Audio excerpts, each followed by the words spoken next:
이 시간은 프레이즈 교회의 계시록 강의 시간입니다. 오늘은 계시록 22장 6절에서 21절까지의 말씀을 본문으로 옷을 지키라 란 제목의 하나님의 말씀 전해주시겠습니다. 많은 은혜 받으시기 바랍니다. 여섯 번째는 뭐냐? 마태복음 24장에 예수님 오시기 전의 모습이 여섯 번째 인이에요. 천지가 해가 어두워지고 달이 피같이 되면서 천지가 개벽하고 하늘이 무화과 나무가 대풍에 흔들리는 것처럼 별들이 쏟아지고 하는 이 모습, 요게 여섯 번째 인하고 마태복음 24장의 환난 후 즉시 해가 어두워지며 하는 그 말씀하고 똑같아요. 그러니까 여섯 번째 인은 예수님 재림하실 때의 그 모습을 상징해 준다. 그러니까 결국 여섯 개의 인은 지금부터 환난 끝나는 예수님 재림할 때까지의 모든 내용을 총론으로 보여준 것이다. 그게 여섯 번째 인이에요. 여섯 개의 인. 그 다음에 7장에 가면 이 계시록은 그런다고 그랬죠. 6장이 본경이 인 사건 나왔으니까 그 다음은 그거에 대한 다른 관점에서 보는 얘기가 또 흘러가겠죠. 그게 7장이라고 그랬어요. 그럴 때에 교회에선 어떤 일이 벌어지냐면 14만 4천이라는 하나님의 종들이 세워지고 그들로 인해서 예비처로 가게 되는 흰옷 입은 무리들이 나오게 될 것이고, 이들이 올라가서 예수님 재림하시기 전에 올라가서 위에 가 있는 모습, 불 섞인 유리바다 위에 서서 찬양하는 모습, 이게 나왔잖아요. 7장에. 그게 삽경이에요. 다른 관점에서 그때를 본 거예요. 총론입니다. 전체적인 거. 흰옷 입은 무리가 14만 4천이라는 하나님의 종들의 사역에 의해서 준비되어진, 마지막 기간에 준비되어진 자들이 예비처로 가 있다가, 이 흰옷 입은 자들이 누구며 어디서 왔는가 장로가 물어보니까 요한이 모른다고 하니까 장로가 대답하지요. 큰 환난 가운데에서 나온 자들인데 어린 양의 피에 그 옷을 씻어 희게 하였느니라, 이렇게 얘기하잖아요. 큰 환난에서 나온 자들인데 어린 양의 피에 옷을 씻어 희게 했어요. 그러니까 이들이 저 위에 올라가서 찬양을 하고 있죠. 그러니까 전체적인 거를, 인 사건을 통해 전체적인 걸 말해줬다면 그 전체적인 사건 속에서 교회는 어떻게 될 것이냐를 전체적인 관점에서 보여준 거예요. 7장이. 이해가 되셨죠? 그 다음에 이제 8장이 됩니다. 8, 9장은 1번부터 6번까지의 나팔 사건이에요. 나팔 이제 1번, 2번, 3번, 4번, 5번, 6번 이렇게 불리는데, 그 나팔이 불리는 사건, 그 기간에 그럼 무슨 일이 벌어지느냐? 다른 관점에서 10장, 11장, 12장, 13장, 14장, 여기가 이제 그때의 나팔 부러질 때의 사건을 다른 관점에서 보여주는 삽경이다, 그런 얘기가 되겠지요. 그래서 10장은 종들이 사명 받는 거, 11장은 종들이 사명 감당하고 순교하고 부활하고 승천해서 위에 올라가는 모습, 그 모습이에요. 그 다음에 12장은 교회, 여자, 그 다음에 예비처로 피신하는 거, 그 다음에 사탄의 계략이 거기서 이제 나오지요. 그래서 13장에 두 짐승이 등장하고 짐승표를 시행하게 되는, 그렇게 13장은 후 3년반 얘기가 되겠죠. 그 다음에 14장, 하나님 보좌 앞에 14만 4천. 14만 4천은 두 짐승 나오는 그 시점에 순교하고 부활해서 위로 올라갔죠. 그래서 하나님 보좌 앞에 시온산에 가 있고요. 그때 후 3년반 기간에 세 천사의 복음, 아까 말씀드린 세 천사의 복음, 그리고 두 추수가 거기서 나오지요. 첫째 추수는 휴거였고 두 번째 추수는 심판인데, 포도를 밟는 심판. 이 포도를 밟는 심판이 뭐냐? 그게 16장에 있는 대접 심판이에요. 대접 재앙. 15장은 바로 첫 번째 추수됐던, 휴거됐던 그들이 흰옷 입은 무리예요. 이게 불 섞인 유리바닷가에 서서 찬양하는 모습, 그게 거기 얘기고요. 그러면서 7 대접을 준비하는 모습이 거기 나오고, 16장이 드디어 대접이 쏟아지는 두 추수 중에 심판 추수가 바로 그거예요. 그때 심판 추수가 이루어지는 것. 그러면 단으로 묶는다 그랬잖아요. 단으로, 재앙을 주기 위해서 단으로 묶는다 할 때 그 단으로 묶는 걸 뭐라고 표현했어요? 제가 짐승표라고 얘기했죠. 짐승표를 받는다라는 것은 단으로 묶였다, 그 얘기입니다. 대접 심판 재앙의 대상이 됐다, 그런 의미가 되는 거예요. 그 다음 17장은 음녀와 짐승과의 관계, 그리고 음녀가 최종적으로 어떻게 되는지가 나오고, 18장은 큰 성 바벨론이 멸망하면서 드디어 순교자, 5째 인 떼어질 때 순교자들이 신원 요청했던 그 신원을 했다. 원수를 갚았다라는 내용이 그 18장에 나오고요. 19장은 공중 혼인잔치. 그렇지요? 5번째인이 신원 요청이었고 6번째인이 예수님 재림하시는 모습이니까 여기 그 순서대로 지금 가고 있죠? 똑같이. 19장은 공중 혼인잔치, 우리가 올라갔으니까 혼인잔치 하고 그 다음에 예수님과 함께 지상으로 재림하는 모습. 20장은 천년왕국이 펼쳐지며 그 마지막에 곡과 마곡의 전쟁이 일어나면서 백보자 심판자리가 펼쳐지고, 21장은 새하늘과 새 땅, 천국 얘기가 나오고, 오늘 이제 마지막 장 22장은 마라나타 신앙 당부하는, 마라나타 주 예수여 오시옵소서라고 하는 마라나타 신앙을 당부하는 그 모습이 22장 6절부터 등장하게 된다, 그 얘기입니다. 그러니까 이 흐름을 알고 계시록을 이제부터 보시고 읽으시면 이제 이해가 훨씬 더 쉬우실 거예요. 본경과 삽경이, 본경이 먼저 나오고 삽경이 그거에 대해 설명을 해주고, 또 본경이 나오고 그걸 삽경이 또 설명해주고, 이런 식으로 돼 있습니다, 중간이. 그러면서 이 계시록을 해석하기 제일 난해한 부분이 어디냐? 10장부터 14장까지입니다. 여기까지의 해석이 잘 안 되면 계시록 전체의 그림이 잘 안 그려집니다. 10장부터 14장까지가 상당히 중요하다라는 것을 기억하시면서, 그러나 제가 여기 다 풀어놨으니까 이 풀린 대로 그냥 보시면 돼요. 그러면 쉽습니다. 이렇게 보시면 돼요. 오늘 내용은 옷을 지키라 라는 그런 내용이 됩니다. 상당히 중요한 내용이 될 겁니다. 태초 인간의 옷 상태. 첫째, 육적인 몸은 어떻게 돼 있었어요? 예, 벌거벗었었어요. 아담과 하와가 뭐 입지 않았잖아요. 영적 상태에 취해 있었기 때문에 육체의 벗었음을 알지 못했습니다. 수치, 부끄러움 없는 상태입니다. 수치나 부끄러움이 없을 상태니까. 그리고 영적 옷은 입은 상태였습니다. 하나님의 형상대로 창조됐고요. 영광, 영화, 성결의 옷을 입고 있었어요. 그래서 죄도 없는 상태였습니다. 그러나 죄를 지을 수 있는 상태였죠. 분명히 죄를 지을 수 있는 상태였어요. 그러니까 아담과 하와가 죄를 지었죠. 그러므로 하나님께서 원하셨던 완전한 최종적인 상태는 아니었다라는 걸 기억하셔야 돼요. 그러니까 여기를 잘 보셔야 돼요. 죄를 지을 수 있는 상태, 그러나 죄는 없는 상태. 지을 수 있는 상태로 영원히 간다면 가다가 죄 짓죠. 그럼 안 되죠. 그 얘기는 무슨 얘기가 되냐면 이 상태가 하나님이 인류에게 원하셨던 최종적 완성적 상태가 아니었음을 얘기하는 거예요, 그게.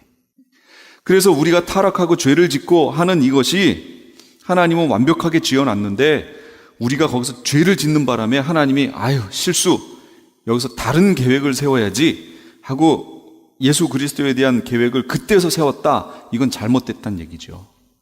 처음 인류를 만드실 때부터 이미 천국에 이를 때까지의 이 모든 것이 처음부터의 계획이셨다라는 겁니다.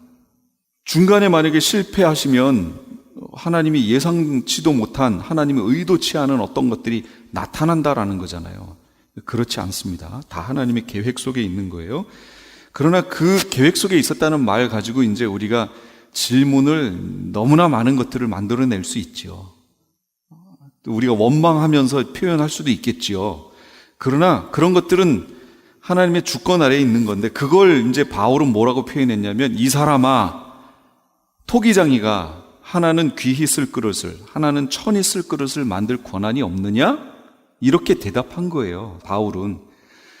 25번 일곱교회 정리한데 거기 보세요. 구원, 여기에는 인간의 자유의지가 하나도 안 들어가요. 이건 전적인 100% 하나님의 은혜입니다. 그러나 성화의 과정을 얘기할 때는 인간의 자유의지가 들어갑니다. 여기에는 이제는 들어가요.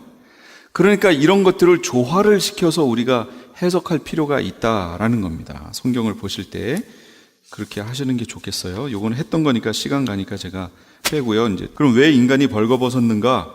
죄로 인해서 영적 옷이 더러워지고 벌거벗겨졌다. 스가랴서 3장 3절 4절.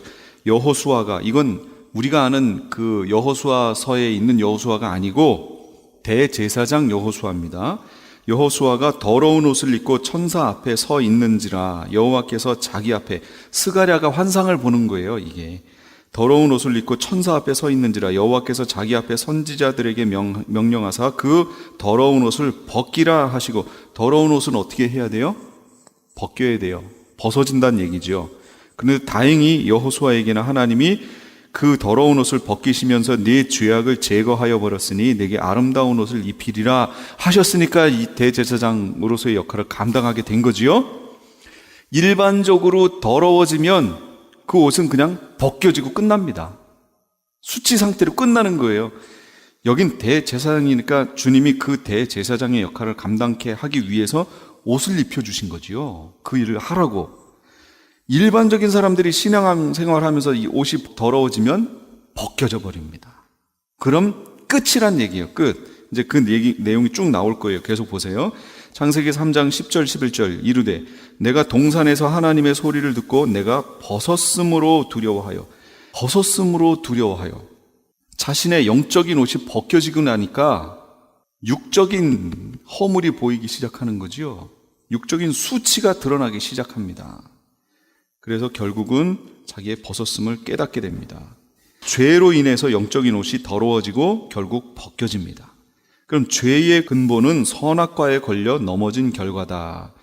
요 얘기를 한번 볼게요. 창세기 3장 6절 여자가 나무를 본즉 먹음직하고 보암직도 하고 지혜롭게 할 만큼 탐스럽기도 한 나무인지라. 왜 그렇게 봤을까? 하여튼 그렇게 봤어요. 여자가 봤어요. 그러니까 여자는 이 보는 거 조심하셔야 돼요. 보는 거. 자꾸 작은 거 보지 마세요.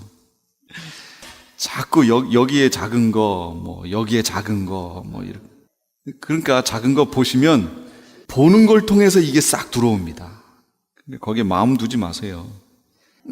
맞습니다. 거기 있어요. 마태복음 4장 1절 11절까지 예수님이 40일 금식하신 후에 시험 받으시는, 여기서 시험이라는 말은 템테이션을 얘기하는 거예요.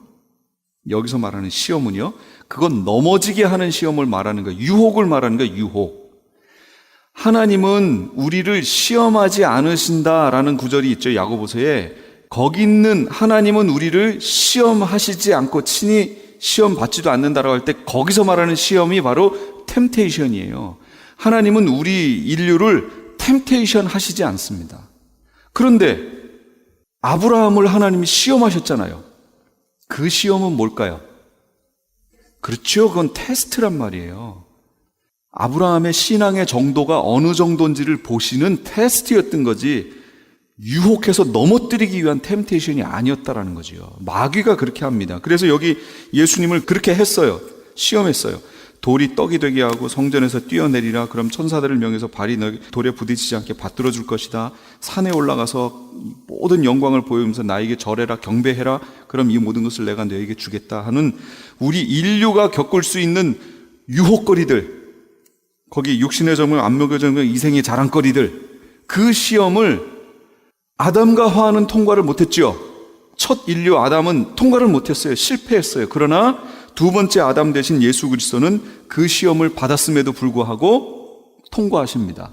하와는 배고프지 않음에도 불구하고 먹음직도 하고 보암직도 하고 지혜롭게 할 만큼 탐스럽기도 한지라 하고 그냥 따먹었지만, 예수님은 40일이나 금식하고 나셔서도 따먹지 않았다. 그런 얘기예요. 완벽하신 거지요. 그래서 죄의 근본은 선악과에 걸려 넘어진 것이다. 뭐냐면 세상적인 것, 세상 것, 땅의 것에 걸려들면 옷이 더러워지고 벗겨집니다.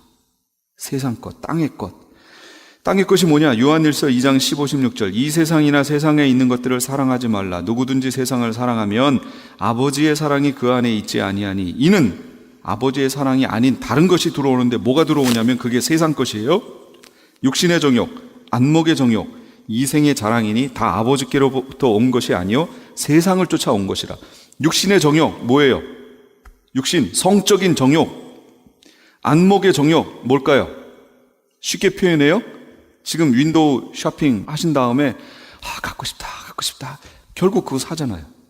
안목의 정욕에 빠진 거예요. 그거 아예 보지 마세요. 거기다가 마음 두지 마세요. 그냥 안목의 정욕에 빠지면 사람들이 자기는 패셔니스트다라고 해가지고 합리화해버려요. 이런 거. 그리고 교회에서도 막 그런 걸 조장하지요. 그런 거 안 됩니다. 안목의 정욕 중에 하나예요. 이생의 자랑. 특히 연세 드신 분들 조심하셔야 되는 거. 이래봬도 내가 왕년에 요런 거. 이거 다 뭐예요? 이생의 자랑. 이거 하지 말라고요. 그런 거 이생의 자랑.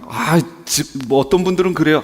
내가 한국에 지금 어마어마한 이게 있는데 지금 뭐가 해결이 안 돼서 여기 못 오는 것 뿐이라고. 한국에 지금 어마어마하게 많이 뭐가 있다. 이생의 자랑. 이거 뭐하러 해요? 안 물어봤는데 해. 안 물어봤는데. 왜들 그러죠? 참 여긴 이상한 곳이긴 해요. 이런 육신의 정욕, 안목의 정욕, 이생의 자랑이 참 노골적으로 많이 나타나는 것이 이 LA다라는 생각도 또 해봅니다. 그런 성향이 내게 있으면 이건 아버지께로부터 온 게 아닙니다. 성경이 지금 말씀하고 있어요. 다 세상으로부터 온 것이에요. 그들 속에는 아버지의 사랑이 없대요. 아버지의 사랑. 그럼 아버지의 사랑이 뭐예요? 우리가 아직 죄인되었을 때 우리를 위해서 예수 그리스도 오셔서 십자가 지시고 이렇게 하신 것은 우리에게 대한 아버지의 사랑을 확증했다. 누구예요? 아버지의 사랑이? 예수 그리스도잖아요. 아버지의 사랑이 없다. 그 얘기는 예수 그리스도가 없다는 얘기입니다. 그 얘기는 생명이 없다. 그런 얘기예요. 이런 데에 마음 뺏겨 세상 것에 마음 두고 있는 사람들에게는 생명이 없는 거예요. 그러니까 이런 데 마음 뺏기지 않도록 계속 선악과를 이렇게 보지 말고요. 시선을 위를 향해서 하나님을 계속 봐야 돼요. 계속 소망을 거기에 두고요. 우리의 마음을 거기다 뺏겨야죠. 이 세상 것에 뺏기면 마지막에 가서 제깍 걸립니다. 덫에 걸립니다. 그런데 여기 죄의 근본은 선악과에 걸려 넘어진 결과다라고 했는데 인간의 관점에서 봤을 때는 죄의 근본은 선악과 사건이에요. 그렇죠? 인간에게 들어온 죄의 근본은 선악과 사건이잖아요. 그러나 피조세계의 관점, 전체 천사들의 무리까지 하나님을 제외한, 삼위일체 하나님을 제외한 나머지 전체 피조세계의 관점에서 봤을 때는 천사들의 타락입니다. 우리 인간이 죄짓기 전에 이미 죄가 있었어요, 없었어요? 있었죠? 있었어요. 그 내용이 그게 그러니까 유다서 1장 6절 같은 경우 또 자기 지위를 지키지 않고 자기 처소를 떠난 천사, 자기 위치를 지키지 않았다는 얘기예요. 그 다음에 베드로후서 2장 4절 하나님이 범죄한 천사들을 용서하지 아니하시고 지옥에 던져 어두운 구덩이에 두어 심판 때까지 지키게 하셨으며 여기서 어두운 구덩이 이게 어디예요? 그렇죠. 그게 무적행이에요. 그게 그러니까 범죄한 천사가 범죄했죠. 그런데 여기 보니까 범죄한 천사들이라고 나와요. 그러니까 하나가 범죄한 게 아니에요. 사탄과 함께 마귀의 루시퍼와 함께 왕창 범죄에서 타락해버렸다 그런 얘기입니다. 그러니까요. 그래서 그러면 천사들을 언제 만들었느냐, 그럼 언제 타락했느냐 라는 것이 성경에는 정확하게 나오지 않습니다. 그러나 대충 말씀에 있는 것들을 가지고 이렇게 짐작을 해볼 수는 있어요. 그래서 그거에 대해서 여러 가지 관점이 있습니다. 피조세계가 만들어진 것은 하나님의 천지창조, 창세기 1장에 있는 천지창조 그 기간에 천사들도 만들어졌다라고 보는 분들이 있고 그렇게 해석하는 분들이 있어요. 그런데 또 한 부류는 창세기 1장 1절 태초에 하나님이 천지를 창조하시니라 땅이 혼돈하고 공허하며 흑암이 깊음 위에 있고 하나님의 신은 수면에 운행하시니라 하고 하는 요 1장 1절에 천지 창조하시고 그 사이에 타락했다라고 보는 분들도 있어요. 근거가 여러 가지 것들이 있는데 뭐라고 이렇게 단정 지을 수는 없지만 하나만 볼까요? 그러면 욥기 38장 4절부터 볼까요? 내가 땅에 기초를 놓을 때 네가 어디 있었느냐? 네가 깨달아 알았거든 말할지니라. 누가 그것의 도량법을 정하였는지 누가 그 줄을 그것의 위에 띄었는지 내가 아느냐? 그것의 주초는 무엇 위에 세웠으며 그 모퉁이 돌을 누가 놓았느냐? 그때에 새벽 별들이 기뻐 노래하며 하나님의 아들들이 다 기뻐 소리를 질렀느니라. 무슨 얘기예요? 태초에 천지 창조하면서 이걸 만들어 갈 때, 그거 만들 때 7절에 보니까 새벽 별들이 기뻐 노래하며 하나님의 아들들이 다 기뻐 소리 질렀느니라. 그러면 그걸 천지창조를 통해서 천지를 만들어 가실 때, 여기를 만들어 갈 때 이미 새벽별들, 천사들의 무리를 얘기하는 거예요. 그 다음에 하나님의 아들들, 제가 구약에서 하나님의 아들들 그럼 천사라고 그랬죠. 천사들이 이미 존재해서 그걸 보고 기뻐 소리를 쳤다는 거지요. 그러면 우리 인류를 만드는, 인류를 향하신 이 천지 창조를 하고 있을 그때에 천사들이 있었어요, 없었어요? 여기 있었잖아요. 이거 하나님 말씀이거든요. 하나님이 욥에게 지금 말씀하시는 거예요. 내가 이렇게 땅에 기초 넣을 때 너 어디 있었느냐 하고 대답해봐라, 이렇게 얘기하시는 그 장면이에요. 그러니까 이 인류를 만드시는 이 천지 창조를 할 때 이미 천사의 무리는 만들어졌다라는 것을 여기 요 말씀을 통해서 알 수가 있겠죠. 그럼 타락은 언제냐? 어느 시점이 타락했는지는 모르겠어요. 그래서 어떤 분들은 그래요. 이 모든 것을 다 만드시고 하나님이 보시기에 심히 좋았더라 했는데, 죄도 같이 있는데 그걸 보고 심히 좋았더라 이렇게 하시진 않았을 것이다 라고 어떤 분들은 또 해석하세요. 그러니까 그렇게 다 인간까지 만들어 놓고 제7일째 쉬시고 그 후에 타락했고, 그 타락한 것이 쫓겨나서 에덴 동산으로 왔고, 그리고 인류 아담과 하와에게 들어가서 또 꼬셨다, 이렇게 얘기합니다. 근데 뭐가 맞는지 모르겠어요. 근데 그게 상당히 타당성이 있죠. 말씀으로 봤을 때는 흐름이 그렇게 되는 것이 그나마 가장 타당성이 있다라고 볼 수 있겠습니다. 근데 뭐가 맞다라고 얘기할 수는 없어요. 그렇게 맞다라고 평가하기에는 말씀이 그거에 대해서 많이 우리에게 주어져 있지 않기 때문에 그냥 보여주신 데까지만 보면 그렇지 않느냐라고 볼 수 있다, 그런 얘기지요. 그래서 인류만 놓고 보면 아담과 하와의 범죄가 죄의 근본이다라고 볼 수 있지만, 전 피조세계, 하나님을 제외한 전 피조세계로 놓고 보면 천사들의 자리 이동, 자기 위치를 지키지 아니함, 범죄한 천사, 그들이 죄의 근원이 된다라는 것을 알 수 있습니다. 그러니까 여기서도 보셔도 아시는 것처럼 너는 여기 있어야 돼 딱 정해줬어요. 그럼 죄는 뭐예요? 이렇게 가는 게 죄지요. 그러니까 죄라고 하는 것이 이런 식으로 어떻게 없던 것이 만들어진 것이 아니고, 죄라는 것이요, 하나님의 정하심을 반역해서 거길 벗어나는 행위, 이런 것들이 죄다라는 것을 알 수 있죠. 거역함, 그런 거예요. 자, 그 다음 세 번째, 세상 것에 취하면 옷이 벌거벗겨집니다. 창세기 9장 21절, 노아가 포도주를 마시고 취하여 그 장막 안에서 벌거벗은지라. 이 세상 것에 취하면 안 돼요. 여기서는 단적으로 술, 포도주를 말하고 있지만, 이 세상 것에 취하면 그게 부끄러움인지도 모르고 이 세상에서 살아간다라는 거죠. 부끄러운 거예요. 옷의 역할은 뭐냐? 용도는 죄와 허물을 덮고 가리는 역할이지요. 옷의 역할은 그겁니다. 창세기 9장 23절, 셈과 야벳이 옷을 취하여 아비의 하체를 덮어줘요. 수치를 덮는 거지요. 에스겔서 16장, 내 옷으로 너를 덮어 벌거벗은 것을 가리우고. 옷은 수치와 허물을 덮어주고 가리는 역할을 합니다. 3번, 벌거벗은 인간에 대한 처방. 인간 스스로 어떻게 처방을 내렸냐면, 무화과 나무 잎을 엮어서 역시 옷을 만들어 입습니다. 그러나 이것은 오래가지 못해요.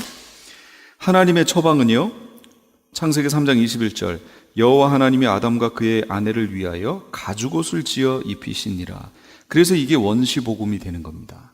우리의 허물과 수치를 가려주기 위해서 신학에서 그래서 이 가죽옷을 입혀주시는 이걸 가지고 원시복음, 가장 최초에 나타난 복음의 형태라고 얘기하는 거죠. 가죽옷을 입히기 위해서는 생명을 잡아야 돼요. 피를 흘려야 한다, 그런 얘기가 되는 거죠. 그래서 그 피 흘림을 통해서 우리의 허물이 가리워진다. 그러니까 이 가죽옷을 지어 입히셨다라고 하는 이 말만 가지고는 그 당시 사람들이 이렇게 보면 이걸 가지고 예수님을 상상해 볼 수가 없죠. 그러나 이미 예수님이 오신 쭉 시간을 두고 이 모든 계시는 점진적으로 확대되잖아요. 이 모든 계시를 통해서 봤더니, 아, 이 가죽옷이 바로 최초의 원시 복음 예수님을 얘기한 거구나 라는 것을 이제는 알겠다, 그런 얘기가 되는 거죠.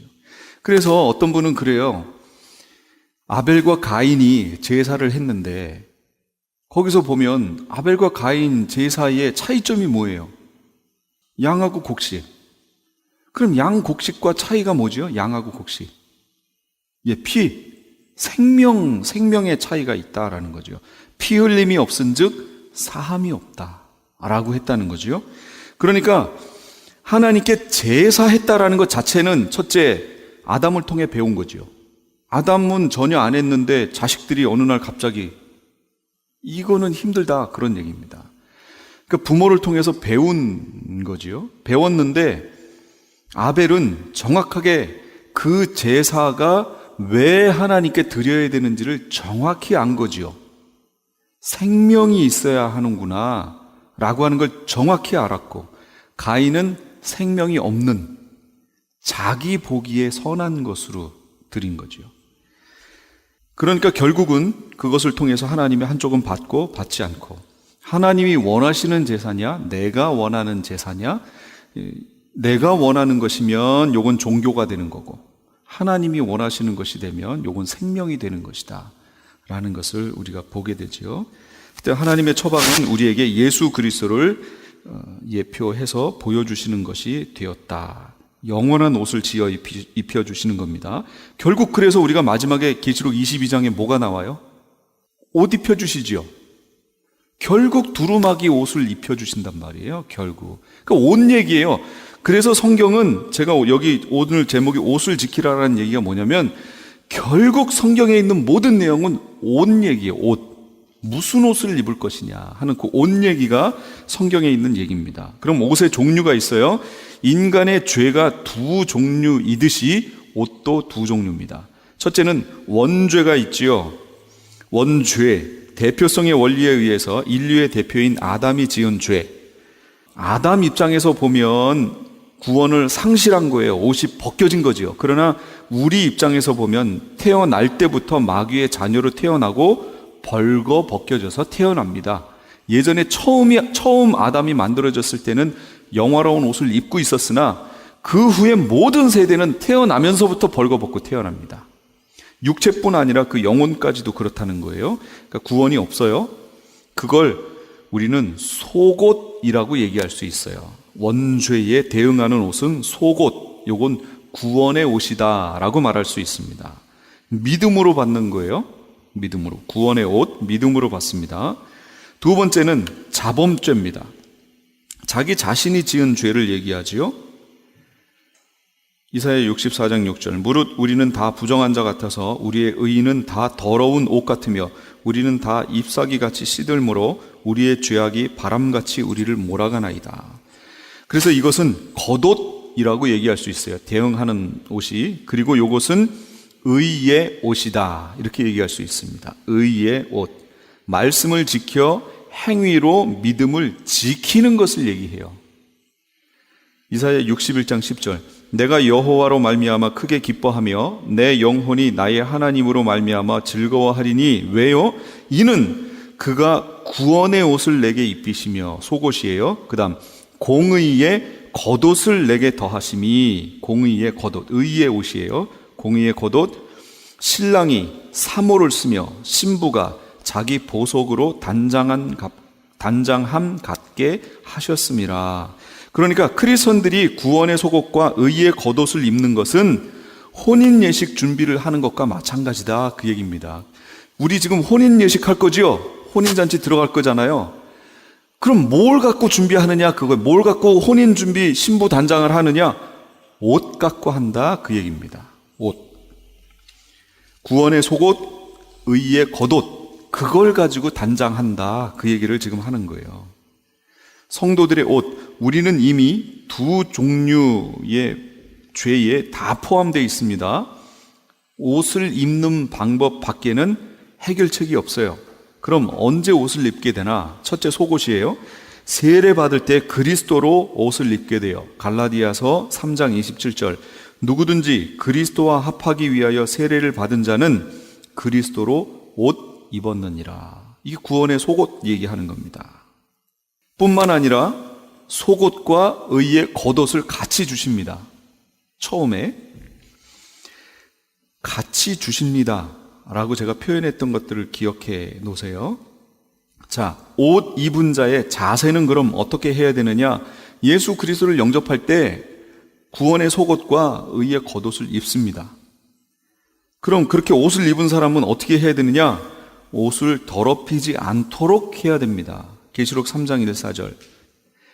내 하나님 앞에 내 행위에 온전한 것을 찾지 못하였노니 말씀하시면서 4절에 그러나 사대에 그 옷을 더럽히지 아니한 자 몇 명이 내게 있어 흰 옷을 입고 나와 함께 다니리니 5절에는 이기는 자는 이와 같이 흰 옷을 입을 것이요 내가 그 이름을 생명책에서 결코 지우지 아니하겠다. 흰 옷은 생명책과 관계 있다라는 것을 말씀드릴 수 있고 4대 교회에 대해서 지금 얘기하는 거예요. 옷을 여기는 다 더럽혔어요. 거의 더럽혔어요.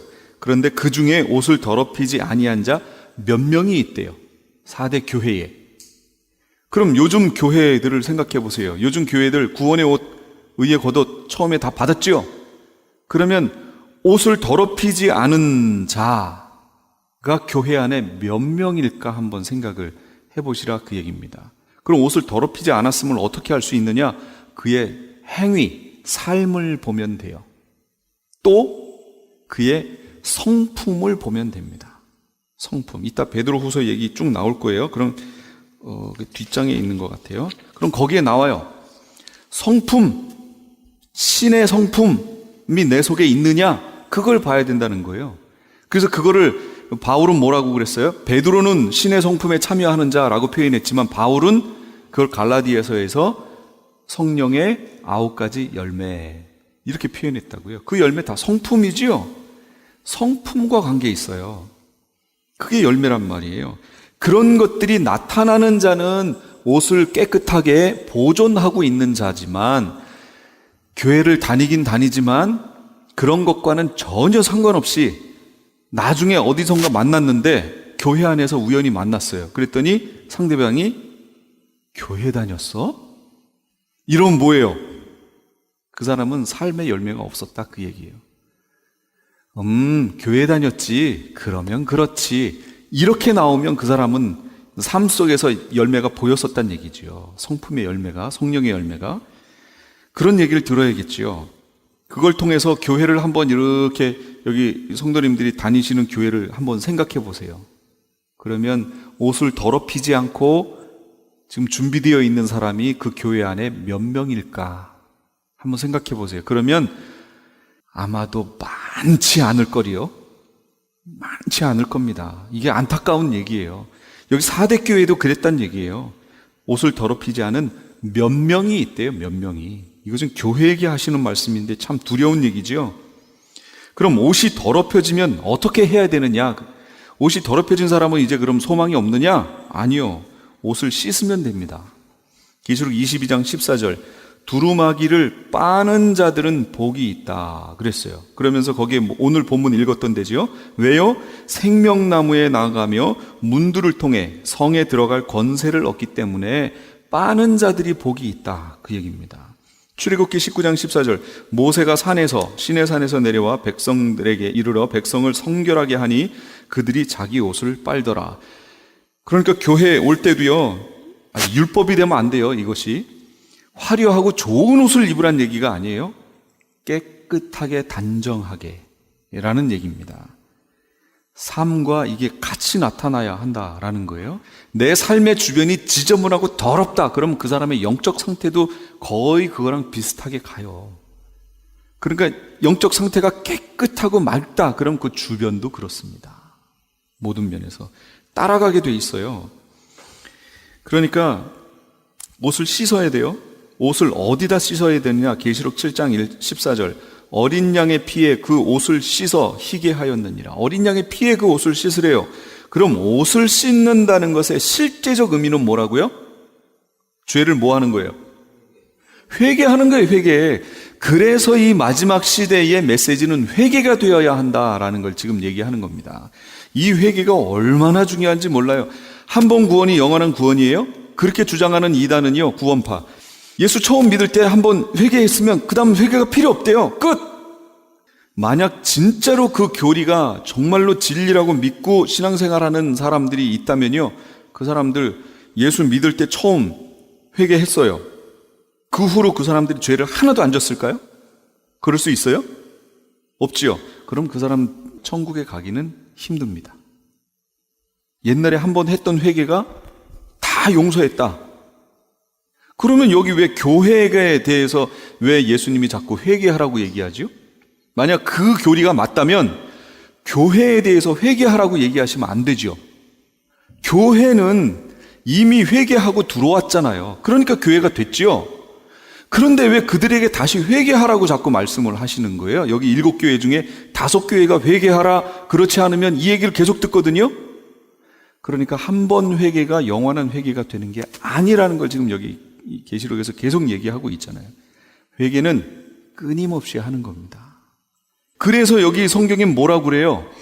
히브리서에 보면 오늘 일하고 일컫는 동안에 회개하라 그 얘기예요. 우리 마음이 강팍해됨을 면하라 그렇게 얘기하잖아요. 오늘 일하고 얘기하는 대단히 중요한 얘기예요. 말씀을 가지고 해야 되는데 그냥 인간의 논리를 가지고 얘기하니까 자꾸 엉뚱한 얘기를 하게 되죠. 그러면 만약에 이 옷을 씻지 못하면 어떻게 될까요? 4번, 옷이 벌거벗겨집니다. 계시록 3장 17절, 네가 말하기를 나는 부자라 부요하여 부족한 것이 없다 하나 네 곤고한 것과 가련한 것과 가난한 것과 눈먼 것과 벌거벗은 것을 알지 못하는도다. 이게 라오디게아 교회예요. 라오디게아 교회는 벌거벗었다 그 얘기예요. 벌거벗었다. 이미 뭐가요? 교회가 라오디게아 교회는 이미 다 벌거벗었다라는 거예요. 자기가 부요하다고 생각해요. 요즘 교회들 모습 아니에요, 이거? 전철역을 바꿔서 교회 입구로 만들고, 누가 보더라도 대대에 남을 업적을 남긴 것인 양, 교회를 그렇게 크게 어마어마하게 의리의리하게, 이거 하나님이 기뻐하실까요? 거기 예수님도 못 들어가실 것 같아요. 경비한테 걸릴 것 같아. 그런 거는 크게 하나님께 영광이 될까? 하여튼 우리가 생각해 봐야 됩니다. 벌거벗겨졌어요. 이미. 근데 자기가 벌거벗은 것을 몰라요. 16장 15절. 보라, 내가 도적같이 오리니 누구든지 깨어 자기 옷을 지켜 벌거벗고 다니지 아니하며 자기의 부끄러움을 보이지 아니하는 자는 복이 있다 그러죠. 벌거벗겨질 수 있지요. 여기 있다고 얘기하잖아요. 계속해서. 벌거벗겨지는 게 뭐예요, 그러면? 구원이 어떻게 되는 거예요? 구원이 상실되는 겁니다. 벌거벗겨지는 게. 무서운 말씀인데 여기서 상당히 옷이라는 얘기를 통해서 아주 부드럽게 얘기하고 계시지만 이건 대단히 무서운 얘기예요. 벌거벗겨지면 멸망받게 되는 수순에 들어간 거예요. 호세아 2장 3절, 그렇지 아니하면 내가 그를 벌거벗겨서 죽게 할 것이며, 벌거벗기면 죽는 거예요. 계시록 16장 15절 아까 보셨죠? 자기 옷을 지켜 벌거벗고 다니지 않은 자가 복이 있다 그랬어요. 그럼 벌거벗겨졌으면 어떻게 해야 돼요? 옷을 사야죠. 계시록 3장 18절, 내가 너를 권하노니 내게서 불로 연단한 금을 사서 부요하게 하고 흰 옷을 사서 입어 벌거벗은 수치를 보이지 않게 하고 안약을 사서 눈에 발라 보게 하라. 지금 같은 라오디게아 교회에게 지금 얘기하시는 거예요. 너는 벌거벗었다 라고 얘기하시면서 그들에 대한 처방으로 내가 너한테 권하는데 불로 연단한 금을 사서 부요하게 하고 옷을 사서 입어 수치를 가리고 안약을 사서 보래요. 불로 연단한 금이 상징하는 게 뭘까요? 금은 변하지 않는 거예요. 변하지 않는 건 뭘까요? 진리지요. 말씀, 하나님의 말씀을 사래요. 말씀을. 그래서 부요하게 되래요. 여기는 라오디게아 교회는 이 세상적인 것으로 채워서 그걸 가지고 부하다라고 지금 얘기하는데 하나님이 보실 땐 그거 부한 게 하나도 아니라는 거예요. 그러니까 큰 교회 부러워할 필요가 하나도 없다는 얘기죠. 그런 건 부러워할 게 안 된다 그런 얘기예요. 흰 옷을 사래요. 옷을 사래요. 옷이 벌거벗겨졌으니까 옷을 사래요. 그래서 수치를 가리래요. 그 다음에 안약을 사서 눈에 발라 보게 하래요. 지금 이 땅의 것으로 꽉 차서 육신의 정욕, 안목의 정욕, 이생의 자랑으로 꽉 채워져 있으니까 이 땅 것밖에 안 보여요. 근데 안약을 사서 바르래요. 그래서 눈을 떠보래요. 영적인 눈을 떠서 보래요. 뭘 성도가, 교회가 봐야 되는지를 보라 그런 얘기입니다. 마땅히 봐야 할 것을 보라, 그런 얘기가 되겠지요. 마태복음 25장 9절, 열처녀 비유에서요, 지혜로운 다섯 처녀는 기름과 등을 다 준비했지만 미련한 다섯 처녀는 기름을 준비하지 못합니다. 한 번 쓸 거, 그냥 조금 쓸 거, 불만 켜 금방 오실 줄 알았던 썼나 보지요. 그러나 더디 오시니까 이미 기름이 다 타서 이제 없어지니까 그들이 뭐라 그래요? 슬기 있는 자들에게 대답하여 이르되 우리와 너희가 쓰기에 다 부족할까 하노니 차라리 파는 자들에게 가서 너희 쓸 것을 사라, 그렇게 얘기합니다. 사라.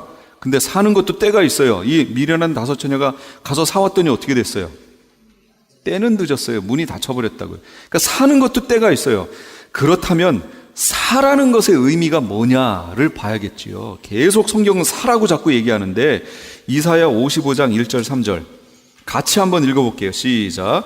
오호라 너희 모든 목마른 자들아 물로 나오라. 돈 없는 자도 오라. 너희는 와서 사 먹되 돈 없이 값 없이 와서 포도주와 젖을 사라. 너희가 어찌하여 양식이 아닌 것을 위하여 은을 달아주며 배부르게 하지 못할 것을 위하여 수고하느냐. 내게 듣고 들을지어다. 그리하면 너희가 좋은 것을 먹을 것이며 너희 자신들이 기름진 것으로 즐거움을 얻으리라. 너희는 귀를 기울이고 내게로 나와 들으라. 그리하면 너희의 영혼이 살리라. 내가 너희를 위하여 영원한 언약을 맺으리니 곧 다윗에게 허락한 확실한 은혜니라. 그 밑에 것도요. 이사야 55장 6절 7절 시작. 너희는 여호와를 만날 만한 때에 찾으라. 가까이 계실 때에 그를 부르라. 마귀는 그의 길을, 불의한 자는 그의 생각을 버리고 여호와께로 돌아오라. 그리하면 그가 긍휼히 여기시리라. 우리 하나님께로 돌아오라. 그가 너그럽게 용서하시리라. 보셨어요? 사는 게 뭐예요? 사는 게 여기 있는 말씀들이에요. 사는 거는 하나님께 와서 듣는 거예요. 하나님의 음성을 듣는 거예요. 하나님의 말씀에 귀를 기울이고 내게로 와서 들으라 그러죠. 듣는 거예요.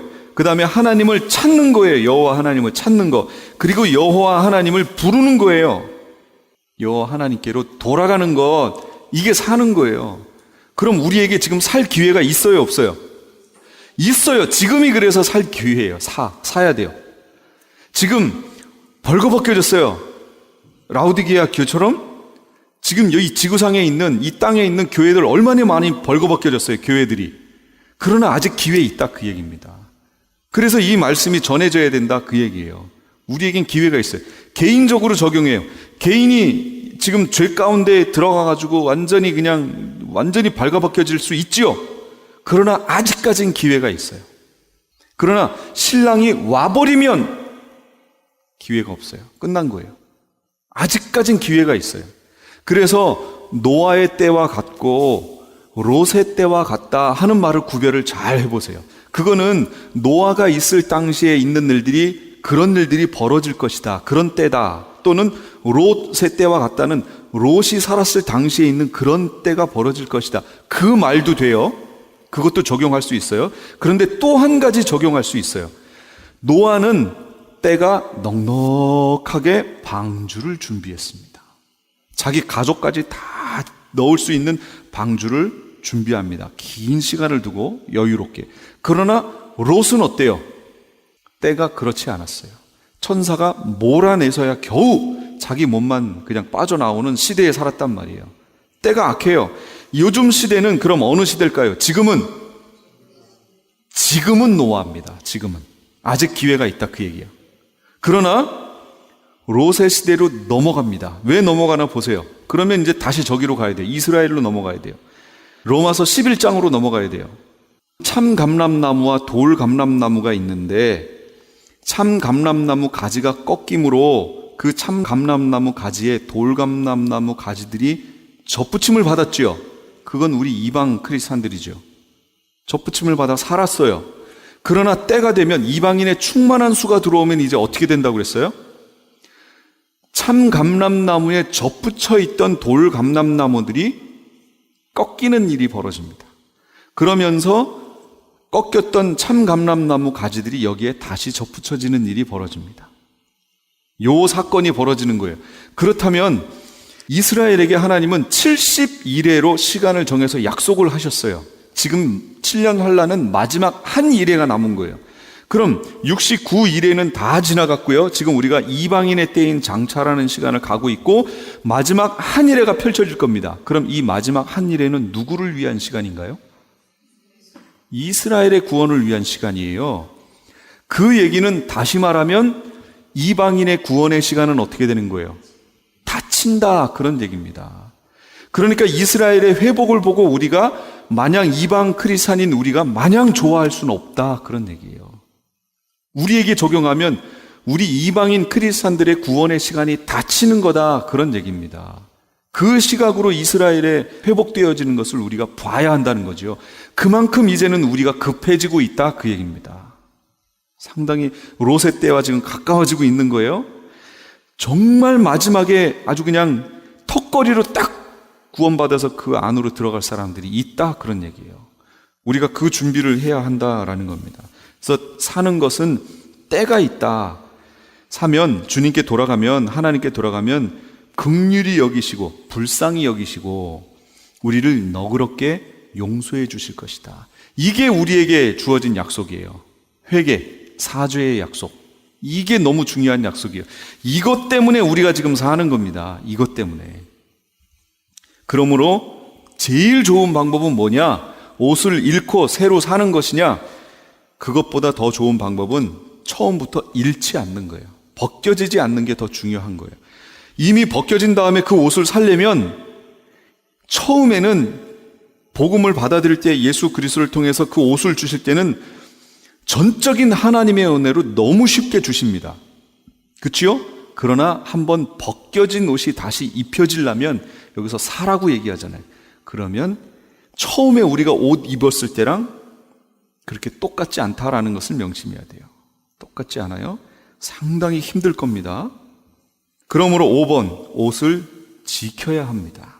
이게 우리가 갖고 있는 숙제예요. 계시록 16장 15절. 보라, 내가 도적같이 오리니 누구든지 깨어 자기 옷을 지켜. 옷을 지키래요. 그래서 제가 뭐라고 그랬냐면 옷을 안 입었으면 옷을 입어야지요. 그러니까 이걸 구원과 연결시키면 구원받지 못했으면 어떻게 해야 돼요? 구원을 받아야지요. 이건 전적인 하나님의 은혜예요. 에베소서 2장 8절 9절. 너희가 그 은혜를 인하여 믿음으로 말미암아 구원을 얻었나니 이것이 너희에게서 난 것이 아니요 하나님의 선물이라. 예전에 했지요. 여기서 말하는 이것이 뭐라고 그랬어요? 다 잊으신 줄로 압니다. 그래서 제가 거기 써놨어요. 헬라어는 성, 남성, 여성, 중성까지 있어요. 그 다음에 수, 단수냐 복수냐, 격, 이제 여기서는 격이 해당 안 돼요. 성과 수만 해당돼요. 이렇게 지시대명사가 이것 하고 얘기하죠. 그러면 이것이라고 표현할 수 있는 방법이 3가지가 있어요. 3가지가 아니죠. 6가지죠. 6가지. 첫째는 수를 가지고 표현하는 거예요. 복수냐 단수냐. 만약 이것이 이것들 하고 복수로 나왔으면 그 앞에도 복수로 나와야 돼요. 그 다음에 단수로 나왔으면 단수로 나와야 되고, 그 다음에 성이 중요해요. 성은 남성으로 나왔으면 그 위에도 꾸미는 선행사가 남성이어야 돼요. 중성이면 중성이어야 되고 여성이면 여성. 근데 여기 이것, 제가 N이라고 썼잖아요. 이건 중성이에요. 중성. 그러면 중성인 걸 위해서 단어를 찾아야겠죠. 선행사를. 이것이라고 말하는 거. 근데 그 위에는 중성이 없어요. 은혜는 여성, 믿음도 여성, 구원은 남성이에요. 그럼 여기서 말하는 이것이 뭐예요? 그 위에 있는 은혜로 인해 믿음으로 말미암아 구원 얻는 것이라고 하는 그 문장 전체가 이것이에요. 그러니까 거기 보세요. 이것으로 말미암아, 그러니까 은혜로 말미암아, 믿음으로 말미암아 구원을 얻었다. 모든 것이 다 들어가서 은혜도 하나님이 주시는 것, 믿음도 하나님이 주시는 것, 구원도 하나님이 주시는 것. 믿음 하나님이 주시는 거예요. 우리가 이 땅에서 갖고 있는 그냥 누구를 신뢰하고 믿는 것, 그 믿음 얘기하는 게 아니에요. 성경에서 말하는 우리가 구원 얻는 믿음은 전적인 하나님의 은혜예요. 우리 속에 없는 거예요. 우리 속에 없는 믿음을 하나님이 아예 주시는 거예요. 그건 하나님 편에서 하시는 최초의 일이죠. 그 믿음을 지켜야 된다. 그런 얘기예요. 그때는 쉽게 받아요, 옷을. 그러니까 처음 그렇게 받았을 때 그 옷을 지키라 그 얘기예요. 옷 관리의 최고 방법은 옷은 지키는 거예요. 그럼 지킨다는 게 뭐냐? 믿음을 지키는 거예요.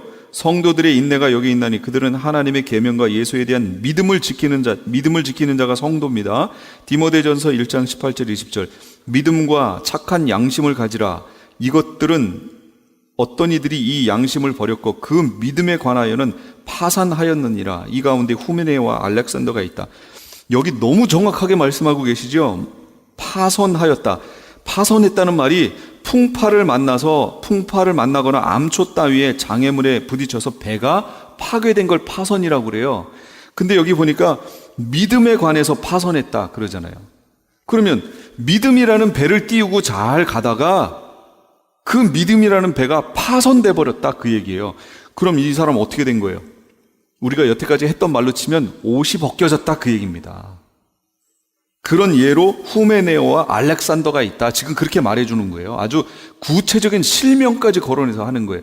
이거 누구 얘기냐면 디모데전서니까 바울이 디모데에게 말하는 거지요. 그러면 믿음 생활에다 믿음에서 파손돼서 구원을 이룰 수 있어요, 없어요?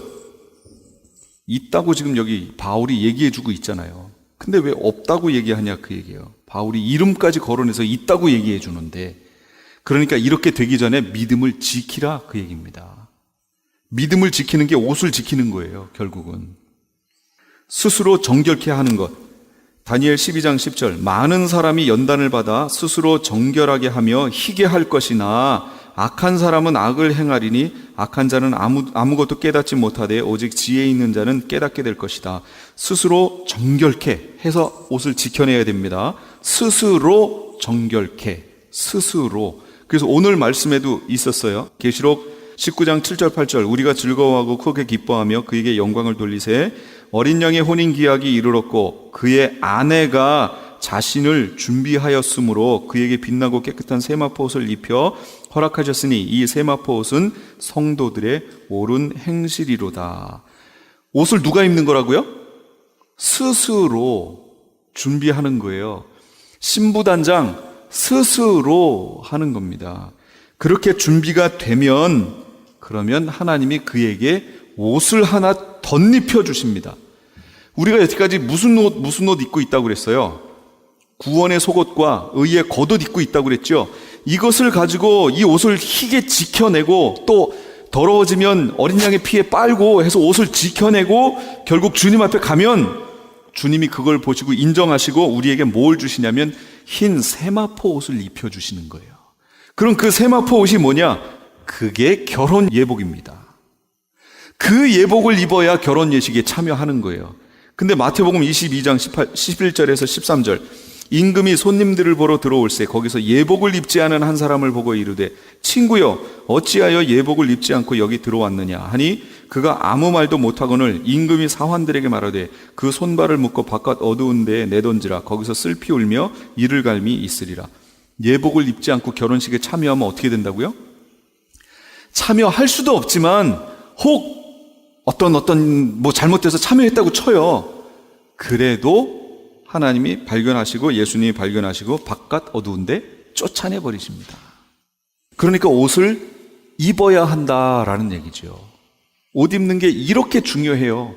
성경은 전체가 옷 입는 얘기예요. 의의 옷, 하나님의 전신갑주를 입으라. 옷이잖아요. 갑옷. 옷 얘기. 바울은 계속 옷 얘기. 이게 성경 전체는 옷 얘기로 끝나요. 그러니까 옷은 구원의 옷. 구원을 받으면 속옷, 그 다음에 의의 겉옷이 입혀져요. 그럼 이것을 옳은 행실을 통해, 계속적인 옳은 행실을 통해 하얗게 지켜내야 되지만 우리가 살아가는 동안에 옷이 더러워지지요. 그러면 어떻게 해요? 빨아야 돼요. 회개해야 돼요. 지금 메시지가 그거라고 그랬잖아요. 흰 옷 입고 준비하는 게 신부 단장하는 거라고 그랬잖아요. 그렇게 해서 단장하고 준비하고 있으면 하나님이 우리를 불러서 올라갔을 때 하나님이 준비하신 결혼 예복을 또 입혀주세요. 세마포 옷이에요. 그걸 입고 우리가 결혼 예식에 참여하게 된다. 그런 얘기입니다. 여기까지 이해가 되셨죠? 그러니까 구원을 옷과 적용해서 한번 준비를 해보세요. 그러면 상당히 유익하실 거예요. 옷을 반드시 기억하셔야 돼요. 지금까지 LA 한인타운에 있는 프레이즈 교회의 계시록 강의 시간이었습니다. 프레이즈 교회의 위치는 2668 웨스트 피코 블루버드, 피코와 캔모어가 만나는 곳에 있으며 좀 더 자세한 사항은 전화 213-700-9833, 213지역 700-9833번으로 문의하시기 바랍니다. 아니, 당신 미장원 다녀왔어? 헤어스타일이 확 바뀌었네. 홈쇼핑월드 차홍 고데기로 마술을 부렸지. 홈쇼핑 월드 차홍 고데기. 차홍 허니앤비 샴푸로 머리 감으면서 차홍 헤어두피 마사지를 쓰면 머릿결이 너무너무 부드러워지고 한 움큼씩 빠지던 머리카락도 눈에 띄게 덜 빠져. 차홍 고데기 너무 좋아. 그럼 그 웨이브 머리도 당연하죠. 3, 4분이면 이렇게 풍성한 웨이브 머리를 만들 수 있다고요. 너무 이쁘다. 어디서 샀어? 홈쇼핑월드. 가격 만족, 품질 만족, 행복한 쇼핑. 활가와 웨스턴 홈쇼핑 월드. 안녕하세요. 폴선입니다. 건강보험 회사들의 플랜이 해마다 바뀌는 것 아시죠? 10월 15일부터 12월 7일까지 새로운 보험에 가입하거나 변경하여 본인에게 적합한 플랜을 찾아야 합니다. 메디케어만 갖고 계신 분, 어드밴테이지 플랜을 갖고 계신 분은 무료 상담 받으세요. 수호천사보험 시니어 전문 보험 라이센스 에이전트 폴선 213-503-6897 213-503-6897 상담은 주 7일 오전 8시부터 오후 8시까지 TTY 1800-735-2929. 자연이 좋다, 생약이 좋다. 자연한방 생약연구소. 웃고 왔던 공진단이 울고 간다는 자연한방 생약연구소의 황제보양단 런칭 대잔치. 퀴즈 나갑니다. 다음 중 황제보양단에 들어가지 않는 것은 1번 산삼 홍삼청, 2번 녹용, 3번 발효 사향, 4번 배추. 정답을 아시는 분은 지금 전화하세요. 12월 한 달 내내 매일 선착순 5분께 황제보양단 1환을 선물로 드립니다. 지금 전화하세요. 올림픽과 놀턴 자연한방생약연구소 323-931-8949. 유태인이 만든 특수영양제 M3 들어보셨어요? 곡식의 눈, 과일씨, 껍질, 약초의 뿌리로 만든 특수 영양제 M3. 혈압, 당뇨, 아토피, 천식, 비만 등 무슨 병이든 큰 효과를 주는 신비의 영양제 M3. 서울대학병원 7곳, 고려대학병원 2곳에 입점되어 더욱 믿을 수 있는 M3의 효능. 213-435-9600, 213-435-9600 M3 정직한 마음으로 권해드립니다. 시민권 신청, 부모님, 배우자, 자녀 영주권 신청, 취업이민, 종교이민, 학생비자, 신분 변경, 추방유예, 결혼, 공증. 인생이 달린 이 모든 일 어디에 맡겨야 할까요? 한인타운 연장자 센터의 모츠기관인 주는사랑채 이민법률센터에 맡기세요. 21년 이민법 경력의 박창영 이민국 공인변호인이 성심을 다해 도와드립니다. 올림픽과 윌튼 323-735-7888 323-735-7888. 2017년 새해 노래하는 시인 하덕규 목사 찬양 콘서트에 성도 여러분을 초청합니다. LA 한인타운에 있는 프레이즈 교회에서 하덕규 목사님의 영감 넘치는 찬양과 간증으로 새로운 한 해를 시작하는 시간을 마련했습니다. 하덕규 목사님은 시인과 촌장이라는 이름으로 가수 생활을 했으며 가시나무라는 자전적 고백의 노래로 많은 사람들의 마음을 울렸습니다. 현재는 백석예술대학교 실용음악과에서 학생들을 지도하고 있는 하덕규 목사님의 찬양 콘서트에 성도 여러분의 많은 참여를 바랍니다. 2017년 1월 8일 주일 오후 2시 2668 웨스트 피커 블루버드, 피커와 캔모어에 위치한 프레이즈 교회로 오시거나 전화 213-700-9833, 213지역 700-9833, 213-700-9833번으로 문의하시기 바랍니다. 하나님의 나팔소리 함께 하시면서 이 새벽을 주님과 2부 여기서 마칩니다. 잠시 15 후에 3부에서 돌아오겠습니다. 하나님의 나팔소리 전대 진동할 때에 예수 영광 중에